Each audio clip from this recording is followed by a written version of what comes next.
Seguramente a todos nos ha sucedido ir por alguna zona de la ciudad de Montevideo, sobre todo el centro, la ciudad vieja, pero también algunas zonas como Punta Carretas y Pocitos, y vemos casas que están deshabitadas, incluso edificios enteros que quedan sin habitar desde hace muchísimos años. Bueno, hay un relevamiento muy particular que se ha hecho por parte de arquitectos y arroja datos y cifras interesantísimos, sobre todo para un país que tiene problemas de viviendas como el Uruguay. Vemos este informe especial.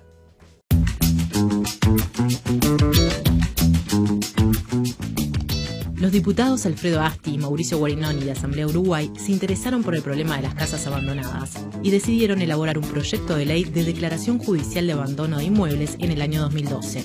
Al no prosperar en la pasada legislatura, se le efectuaron algunas modificaciones y volvió a ser presentado en el actual periodo. Ahora está estudio bajo la órbita de la Comisión de Vivienda de Diputados. ¿Qué impacto tiene desde el punto de vista de la importancia social que pueda salir este proyecto que ustedes redactaron ya hace unos años y bueno, que va a volver a discutirse? Bueno, el impacto que puede tener es incorporar como bien vacante, como lo establece el Código Civil, a una cartera de vivienda, tanto del Ministerio de Vivienda como de los gobiernos departamentales, potencialmente 43.000 viviendas que hoy están identificadas como vacantes, pero que pueden llegar a ser abandonadas. También tenemos 10.000 viviendas que también identifica el censo como destruidas o ruinosas. O sea que estamos hablando de 53.000 viviendas que son potencialmente utilizables, reparables, para generar nuevas viviendas, ¿no?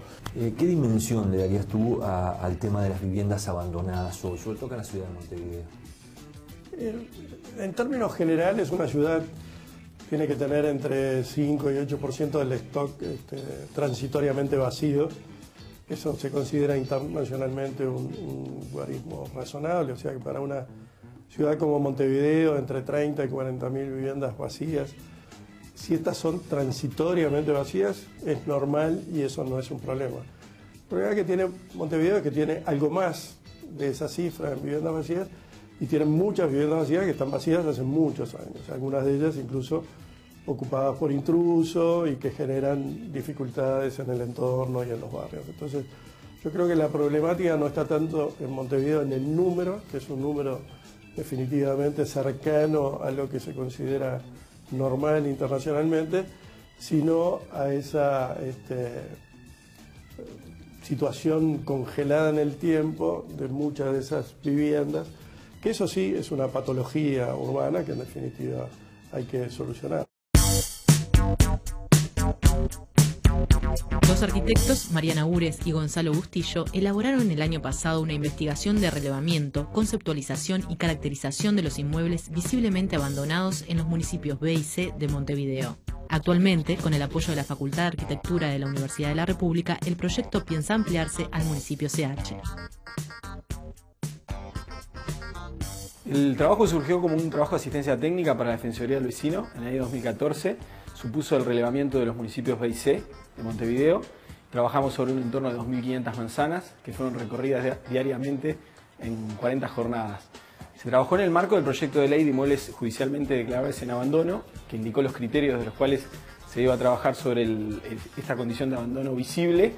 Y bueno, nosotros en esa recorrida identificamos 350 edificios que, según los criterios planteados, configuraban situaciones de abandono. Estos 350 edificios, por ejemplo, equivalen a unas 15 manzanas de ciudad abandonada. Si uno pusiera ese suelo todo junto, equivaldría a unas 15 manzanas de ciudad, o si pusiera todo junto esa superficie construida, le daría un equivalente aproximado a unos 80 edificios en altura de 10 pisos de la zona de Pocitos. O sea, encontramos un stock de abandono edilicio muy grande, muy consolidado desde hace varias décadas. Mariana, contame con qué tipo de viviendas se encontraron ese relevamiento que hicieron.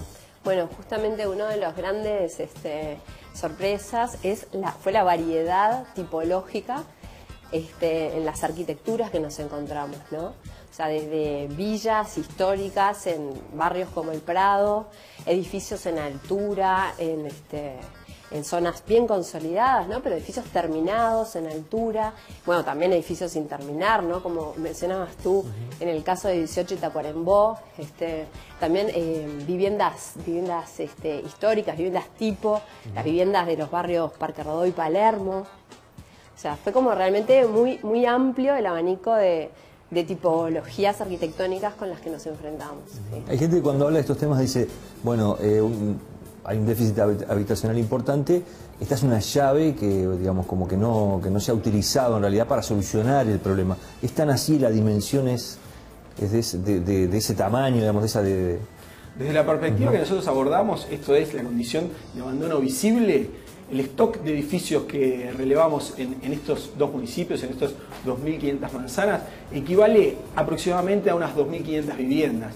O sea que si uno piensa sobre el déficit habitacional de una ciudad como Montevideo, en realidad ese número es una parte menor de los desafíos habitacionales, por ejemplo, que Montevideo enfrenta para la periferia. Lo que no quita, pensamos nosotros, realmente el desafío que es para una ciudad que intente pensarse a sí misma como una ciudad sostenible, que ese enorme stock y ese enorme esfuerzo y patrimonio montevideano no esté en situación de abandono. ¿El proyecto qué es lo que hace? ¿Propia eso? ¿Cuál es el mecanismo? El proyecto no es un proyecto expropiatorio, ¿va?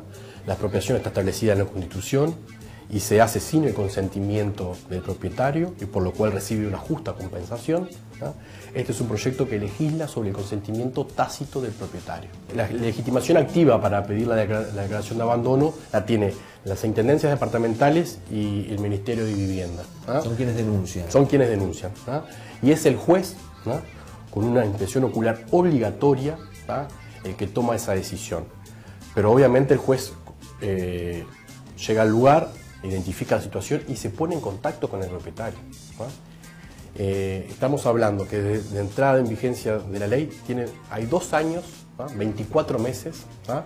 Donde obviamente al promulgarse la ley, hacerse conocer, los propietarios van a tener la posibilidad de cambiar la situación en la que están, ¿va? Y bueno, digamos, nosotros creemos que eso tiene todas las garantías, ¿no? En el proceso de investigación nosotros lo que aprendimos es que ya hay instrumentos legales a nivel departamental que permitiría controlar a los propietarios de inmuebles que no están cumpliendo con sus deberes en el sentido de, por ejemplo, viviendas que están sin terminar o, yo qué sé, permisos de construcción que nunca se tramitaron, pero también viviendas ruinosas, viviendas ocupadas, inmuebles baldíos. Son todos tipos son todas situaciones que ya la normativa existente prevé, digamos, un control, una manera de castigar a los propietarios que no están cumpliendo con esos deberes. Ustedes se encontraron con eso, por ejemplo, digamos, casas que estaban tapeadas, sin embargo no estaban pagando como fincas ruinosas, por Exactamente, por ejemplo.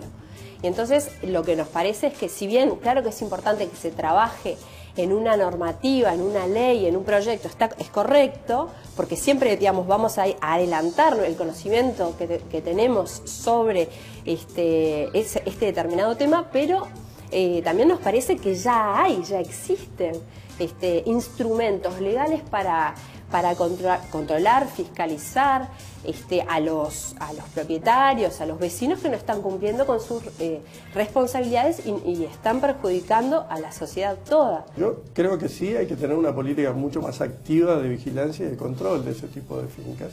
Pero las casas, si están vacías, si se detecta que no hay un propietario claramente, que desde hace años nadie paga los impuestos, bueno, la Intendencia debería tener la posibilidad, la herramienta, como para poder tener una posición más activa y evitar que esa casa se transforme a futuro en un problema. Y las que ya son un problema, bueno, intentar subsanarlo. No para solucionar el problema habitacional, pero sí para lograr ciudades mucho más equilibradas. La ley 18795 está permitiendo que se construyan miles de viviendas en toda el área central de la ciudad, revitalizándola, pero precisamente esa zona de la ciudad es la que tiene la mayor cantidad de esas viviendas desocupadas, que a su vez tiran hacia abajo en el efecto de valorización, de convivencia y de calidad de vida en estos barrios del área central. Tenemos que la población crece lentamente, ¿no? Pero el número de hogares crece exponencialmente. Los hogares unipersonales son los más, digamos, cada vez crecen más los hogares, pero sobre todo crecen más los hogares unipersonales. Los jóvenes tienen nuevas pautas de emancipación, se emancipan cada vez más jóvenes. La composición de los hogares varía más a menudo, digamos, aumentan las convivencias provisionales, aumenta la autonomía residencial de las personas mayores, ¿no? Digamos que la dinámica de los hogares es mucho más veloz que los mecanismos de acceso a la vivienda, ¿no? Entonces, tenemos 55.000 viviendas hoy como demanda y vamos a unas 80.000 viviendas al final de este periodo, año 2020, de demanda de la sociedad, o sea, del déficit de vivienda.